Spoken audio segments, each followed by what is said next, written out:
quadrinhos é o tema do Cá Entre Nós desta semana.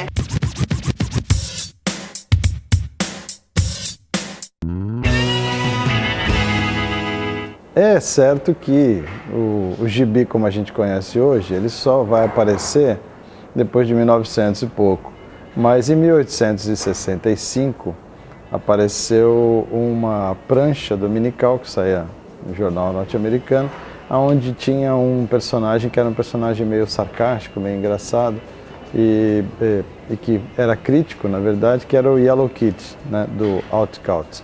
E o Yellow Kid do Outcault é considerado um dos marcos iniciais da história em quadrinho, porque ele era um garoto desenhado no estilo meio comic já, que usava um camisolão amarelo, daí o nome Yellow Kid. Ele era apenas uma prancha, onde ele aparecia com mensagens escritas na camiseta, e não tinha, obviamente, balão, o balão vai aparecer muito tempo depois, mas você tinha já uma coisa que era, vamos dizer assim, uma pré-história em quadrinho. Mas no Brasil já tinha o Angelo Agostini, que era um cara que já fazia, era um descendente de italiano, mas vivia no Brasil, e ele já fazia uma história em quadrinho sequencial, que é uma coisa diferente do Yellow Kid. As Aventuras de Inhoquim, do Angelo Agostini, no fundo talvez a maior precursora, vamos dizer assim, da história em quadrinho como a gente conhece hoje, porque eram desenhos em sequência e textos embaixo dos quadrinhos.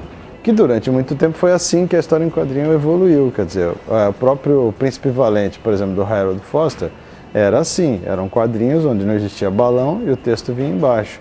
Que o Harold Foster não queria que o desenho dele ficasse comprometido com qualquer outro elemento, então ele desenhava aquelas pranchas bonitas com bico de pena, aguado de nanquim e tal, e o texto vinha só embaixo. Quer dizer que o Inhoquim já era assim. Então, na verdade, o Inhoquim de 1865 e o Yellow Kid aparece em 1895. Mas os americanos, como eles fizeram com a questão da aviação, que eles dizem que os irmãos Grimm inventaram o avião, né, e não o Santos Dumont, eles continuam dizendo que eles inventaram as histórias em quadrinhos e com Yellow Kid. E a gente continua dizendo que foi aqui com o Angelo Agostini. A partir da década de 40, você começa a ter no mundo todo o que a gente chama de um boom, podemos dizer assim, um dos primeiros booms dos quadrinhos, né? Onde você vai ter uma produção já massiva, onde a gente já vai ter vários títulos ocupando as bancas e tal.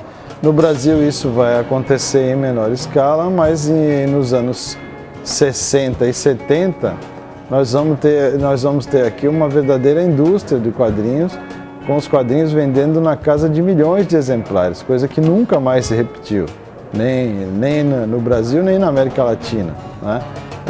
Só para você ter uma ideia, por exemplo, um romance Iracema, José de Alencar, levava 6 meses para vender 300 mil exemplares. O gibi Iracema, que era feito uma adaptação pela Ebal, chamado Clássicos Ilustrados e tal, álbum maravilhoso, o gibi vendia 1 milhão de exemplares em uma semana.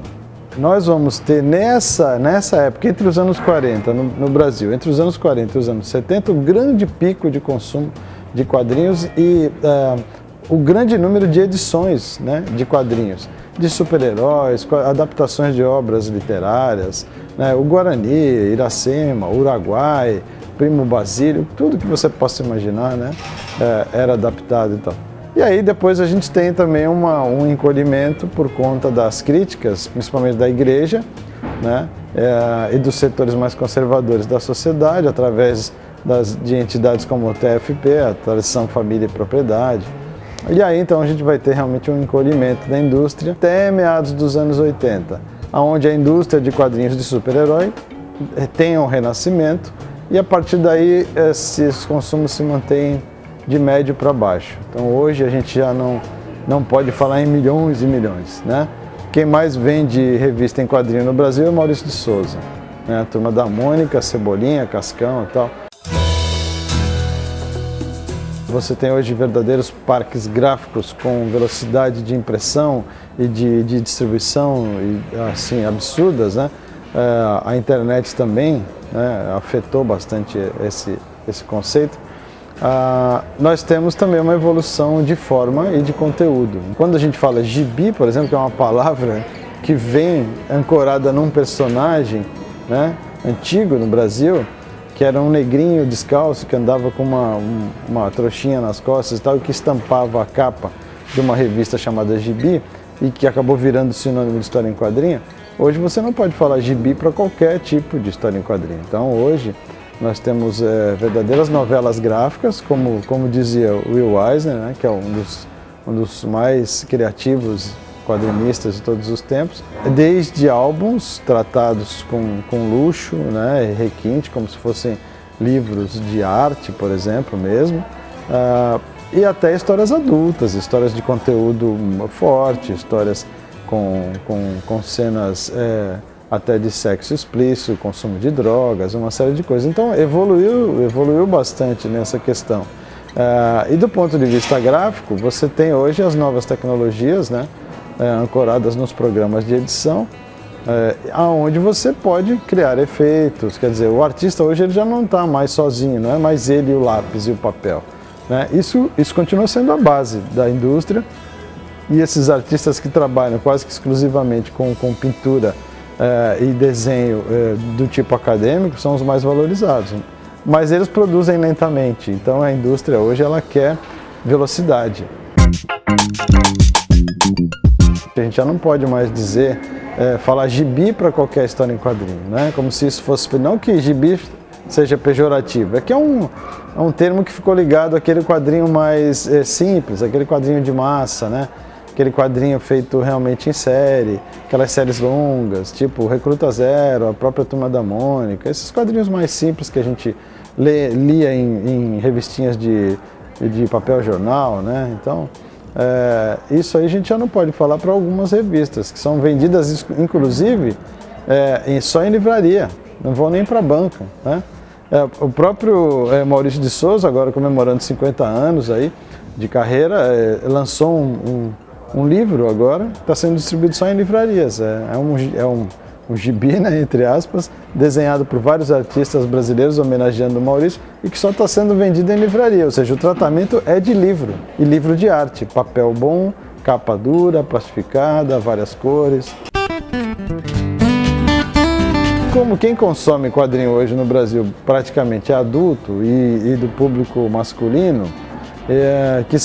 que teoricamente, segundo até estatísticas do IBGE, do INPE, não sei mais o que, são as pessoas que têm dinheiro, ou seja, são os que têm mais dinheiro para gastar com essas coisas. Então acaba se tendo aí uma sobrevida boa em alguns títulos. Por exemplo, uma série do Bone, do Jeff Smith, foi vendida só exclusivamente em livraria, preto e branco, fina, uma capa cartonada apenas, não é uma capa dura, e sai em média R$30 cada um. A gente ainda tem quadrinhos de R$1 na banca, por exemplo, né? A turma do Disney, né, consegue fazer revistinhas, papel bem fino e tal, mas não é um papel inferior, mas é um papel diferente. O quadrinho de massa mesmo, ele gira em torno hoje de R$1 a R$5. Hoje a gente tem praticamente de tudo, não existe alguma coisa que seja mais ou menos abordada, entendeu? Porque a gente tem artistas de todo tipo. Você vai ter pessoas fazendo aquele quadrinho mainstream, né, de super-herói, de personagens de mangá, de funny animals, como a gente chama, animaizinhos falantes e tal, tipo Pato Donald e tal. Mas você também vai ter algumas coisas dark, algumas coisas violentas, algumas coisas muito baseadas no sexo. Inclusive para os brasileiros que são muito criativos e trabalham em vários níveis, né? Por exemplo, você tem o Angelique, tem 54 anos de idade, 30 e pouco de carreira, e é um cara que trabalha hoje com vários tipos de personagem.